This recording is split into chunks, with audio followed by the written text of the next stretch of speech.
Pikin dëkku waay la leen ñu di tilima la dee wax ju bon dëkkul fa mu jëm fa mu jógee la cosaanoo.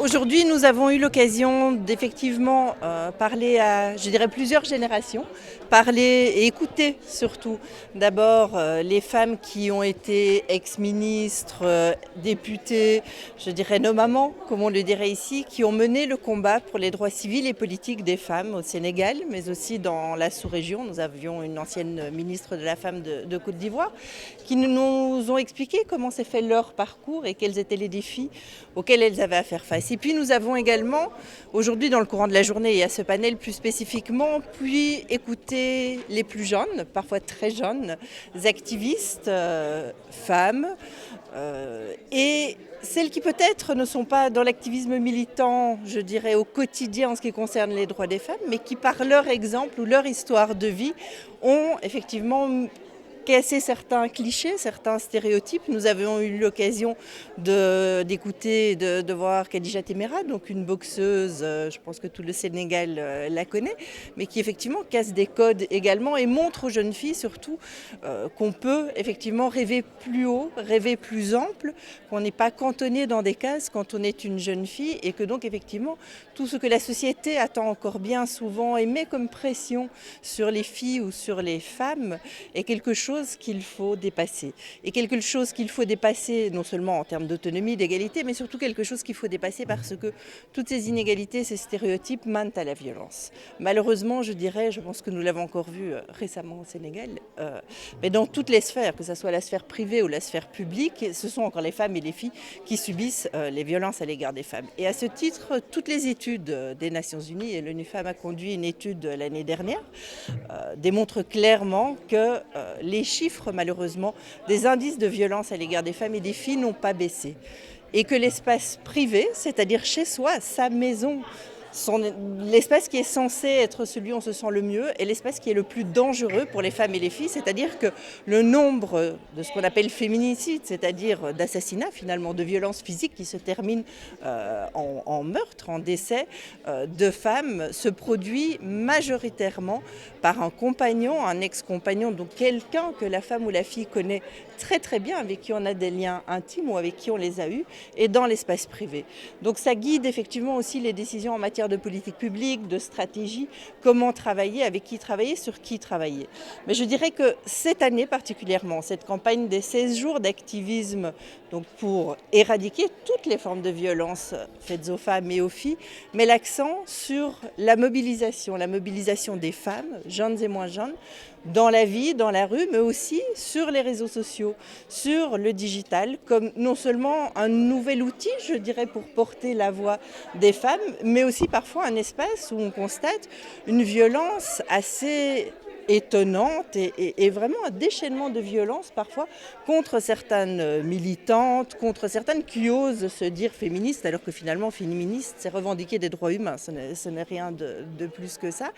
Et effectivement, on se rend compte que quand on parle de violence, elle est présente dans tous les espaces. Elle est présente à l'Assemblée, elle est présente sur les réseaux sociaux, elle est présente à la maison, elle est présente dans la rue. Donc vraiment ce qu'il faut, et je pense que c'est ça le but vraiment de cette campagne, c'est briser le silence et le tabou, ne pas normaliser le fait que frapper, violenter, violer, les violences sexuelles et physiques sont parmi les plus répandues contre les femmes et les filles. Quand on regarde les chiffres et les dénonciations, effectivement, ne pas penser que c'est normal. Il n'y a aucune culture, il n'y a aucune religion, il n'y a aucune société qui justifie effectivement une telle violence. Donc c'est vraiment un effort de toute la société de se joindre à celles et ceux qui font déjà ce travail pendant toute l'année, pendant cette campagne, pour dire, s'il vous plaît, arrêtons de traiter les femmes et les filles de manière violente, finalement. On maltraite la société elle-même, je dirais, parce que non seulement l'exemple qu'on donne aux enfants, aux générations futures est déplorable, mais également si on pense aux jeunes filles qui, à cause de ces formes de violence, ne peuvent pas aller à l'école ou aux femmes qui ne peuvent pas aller travailler, finalement, c'est toute la société qui y perd. Alors oui et non, je dirais c'est à double tranchant, parce qu'effectivement le travail sur la violence politique à l'égard des femmes est un travail que l'ONU Femmes fait depuis de nombreuses années et d'autres organisations dans la sous-région.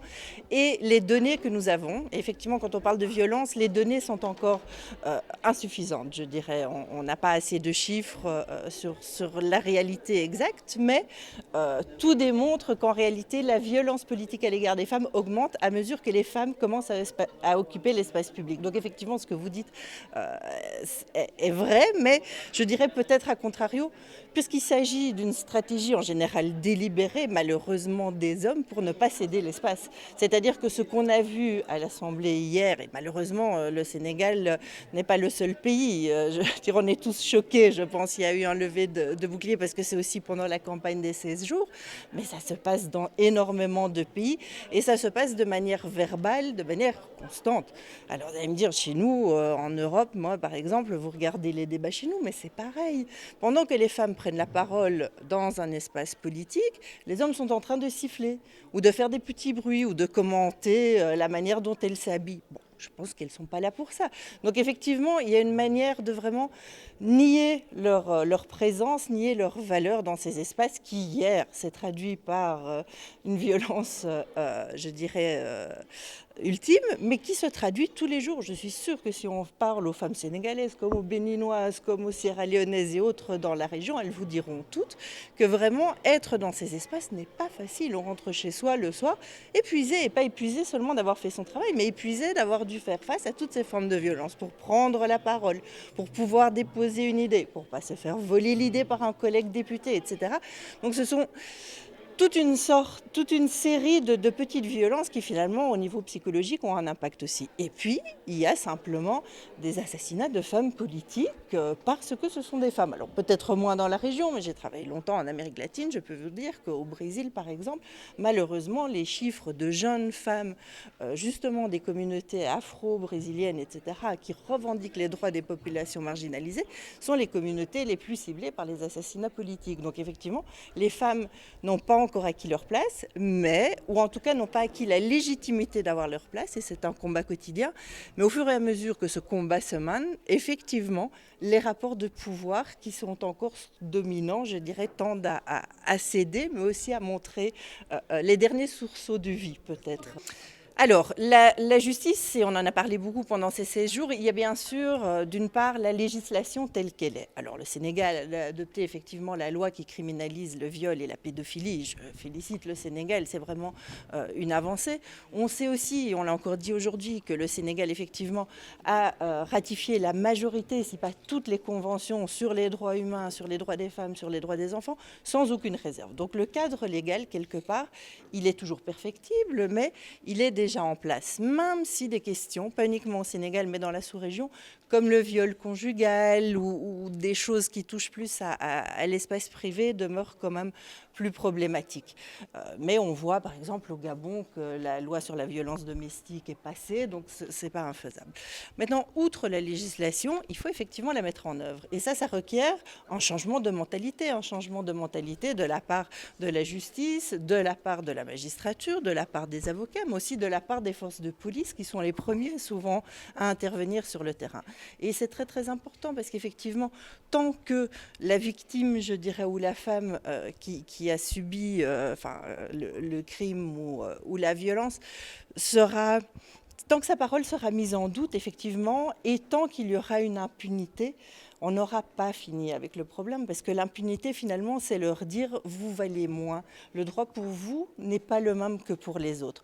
Donc, il y a une question qui est primordiale, c'est effectivement la formation de la magistrature, de la justice. Il y a effectivement énormément d'associations, et on a eu l'occasion aujourd'hui d'écouter la JS, qui est quand même, pas juste au niveau sénégalais, mais de la sous-région, je dirais, on a la chance, le luxe de les avoir au Sénégal. Et donc, si on a ce côté de formation d'un côté pour les acteurs juridiques ou du système policier, il y a aussi une question d'alphabétisation sur leurs droits juridiques pour les femmes. Alors effectivement, quand on fait des enquêtes, on se rend compte qu'il y a quand même énormément de femmes encore qui ne savent pas nécessairement quels sont leurs droits, etc. Donc d'avoir ces boutiques de droit au niveau local, d'avoir ces centres de référence, c'est quelque chose de très important. Maintenant, il faut aussi dire que au Sénégal, et le Sénégal ne fait pas l'exception, comme dans tous les pays du monde, les questions de lutte contre les violences à l'égard des femmes sont sous-financées. Et sont sous-financés parce qu'on estime peut-être que c'est une question privée ou qu'on peut résoudre la problématique avec peu de moyens. Mais c'est une problématique qui coûte très cher à la société. Et ça, il faut bien se le dire, parce que ce sont des femmes qui ne vont pas travailler. Donc l'absentéisme au travail. C'est le service de santé physique, mentale qui doit intervenir. C'est le service d'aide juridique qui doit intervenir. Le système judiciaire, policier qui est actionné. Donc une violence, d'abord, effectivement, c'est la vie d'une femme qu'on a détruite ou d'une fille et son avenir. Mais c'est surtout très très cher pour tout le monde. Donc il y a effectivement pour le système juridique, pour le rendre plus efficace, tout ce travail effectivement de formation, de suivi, qui est un changement de la culture institutionnelle. Merci.